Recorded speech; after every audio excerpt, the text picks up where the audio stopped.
Saya kasih nama Joko Widodo.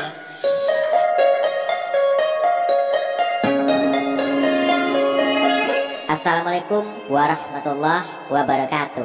Halo semuanya, bagaimana kabar kalian? Semoga sehat-sehat terus ya. Pada video kali ini kita akan membahas alur cerita dari film Jokowi yang dirilis pada tahun 2013. Film ini menceritakan perjalanan hidup orang nomor satu di Indonesia saat ini, yakni Bapak Insinyur Haji Joko Widodo. Ini adalah cerita seorang anak tukang kayu bernama Joko Widodo yang tinggal dan hidup di rumah kecil pinggiran sungai. Masa kanak-kanak yang jauh dari istilah berkecukupan telah dilaluinya. Namun, hal itu tidak menyurutkan semangat Jokowi untuk meneruskan pendidikannya ke jenjang yang lebih tinggi. Seperti apakah cerita lengkapnya? Baiklah, daripada penasaran, kita langsung mulai saja alur ceritanya. Surakarta, 1961. Tampak seorang pria berpakaian lusuh bernama Noto Miharjo sedang mengayuh sepedanya menuju klinik di mana istrinya saat itu hendak melahirkan. Namun, ketika melewati pasar, perjalanannya dihentikan oleh petugas yang sedang melakukan razia pedagang kaki lima. Hampir saja ia ditangkap oleh petugas karena disangka pedagang kaki lima yang hendak kabur.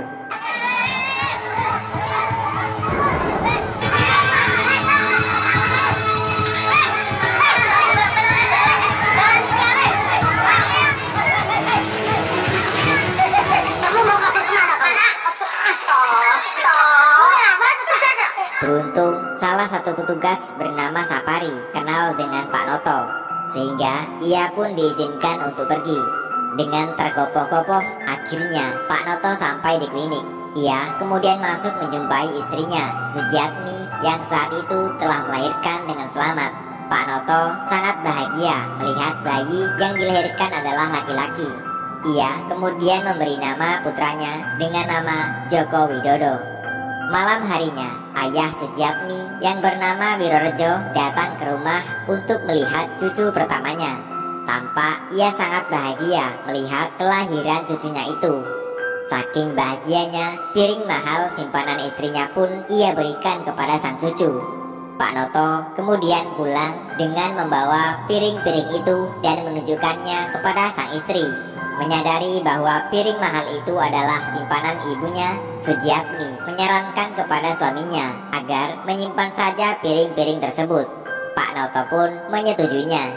Suatu hari, Dejarwo datang ke rumah untuk menagih uang kontrakan yang belum dibayar. Namun, saat itu Pak Noto belum memiliki uang.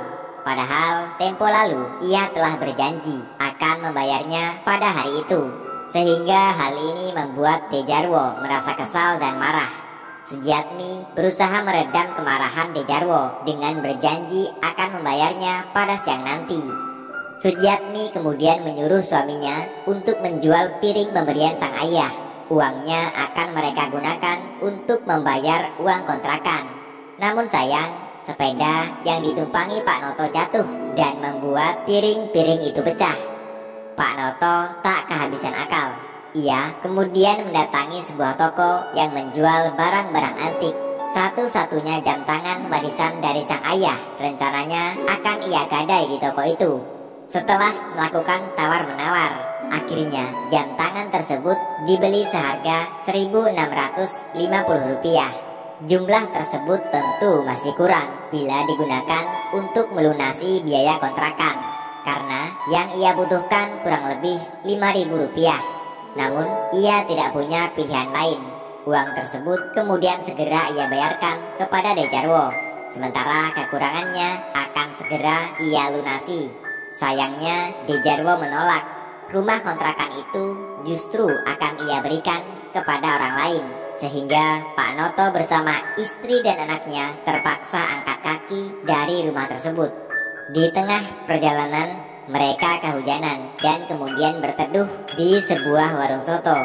Ketika sedang menyantap soto, mereka justru dihardik oleh pemilik warung karena gerobak yang mereka bawa menghalangi tempat duduk di sana. Pak Noto pun meminta maaf. Bersamaan dengan itu, seorang pria datang menawarkan tempat tinggal pada Pak Noto karena iba melihat bayinya kedinginan. Tawaran itu dengan senang hati ia terima. Pada tahun 1965, Joko Widodo sudah tumbuh menjadi anak yang penurut. Ia diajarkan banyak hal tentang makna hidup dari sang kakek. Dengan menggunakan media wayang, sang kakek menceritakan kisah para ksatria hebat di zaman dulu. Sang kakek mengatakan bahwa untuk menjadi orang hebat itu tidak perlu berpenampilan mewah, namun cukup berpenampilan sederhana dengan hati yang bersih dan jujur. Pada bulan Oktober 1965, pasca peristiwa G30 SPKI meletus, para tentara melakukan pembersihan orang-orang PKI di seluruh Indonesia, termasuk di wilayah Jokowi tinggal. Pada hari Kamis tanggal 30 September 1965, di Ibu Kota Republik Indonesia Jakarta, telah terjadi gerakan militer dalam Angkatan Darat dengan dibantu oleh pasukan-pasukan dari angkatan-angkatan bersenjata lainnya. Presiden Soekarno itu ditujukan kepada jenderal-jenderal anggota dipimpin oleh PKI. Para jenderal diculik dan dibunuh. Pak, pembersihan besar-besaran sampai pelosok kampung. Kamu ikut saya. Loh, ini ketuatan apa nih, Pak? Bapak juga tidak tahu.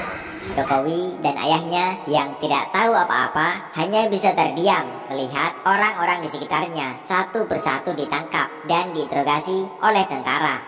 Bahkan orang yang telah menolongnya juga ditangkap. Hal ini membuat Pak Noto beserta keluarganya harus segera pergi meninggalkan tempat itu. Sang ayah yang tak terima kemudian menyuruh Pak Noto dan keluarganya agar tinggal di rumahnya saja. Namun Pak Noto menolak dengan alasan ia masih mampu bertanggung jawab mencarikan tempat tinggal yang lebih layak untuk keluarganya sendiri.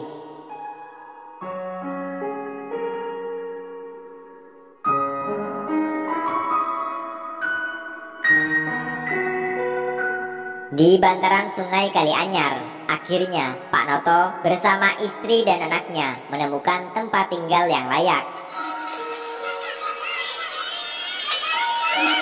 Kalau perlu apa-apa, ojo sungkan-sungkan, nggih. Nggih, Mbak Jen. Matur nuwun lho, Bu.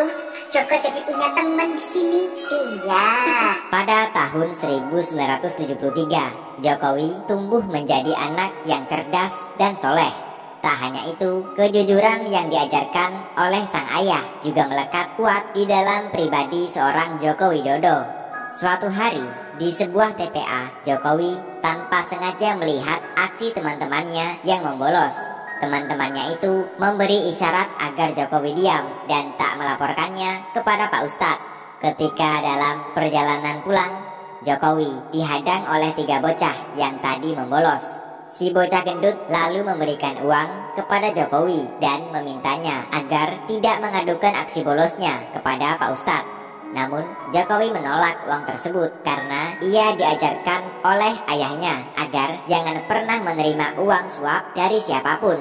Si bocah gendut itu terus merayu Jokowi agar mau menerima uang pemberiannya. Namun Jokowi tetap menolak karena kesal tawarannya selalu ditolak. Si bocah gendut itu kemudian memukul Jokowi dan terjadilah perkelahian. Apa itu? Jangan bilang ke Pak Ustadz kalau kami kabur. Kurang. Maaf, tapi aku tetap tidak bisa menerima. Miskin sombong. Bapak nggak pengen punya anak jagoan, Le. Nggak pengen. Bapak cuma pengen punya anak yang digunani bagi orang banyak, Le. Punya martabat. Yang lebih baik dari bapakmu ini. Bapak yang salah. Karena nggak becus didikan.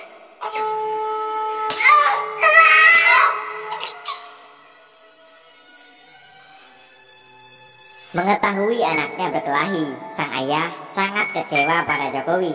Ia merasa telah gagal dalam mendidik anaknya.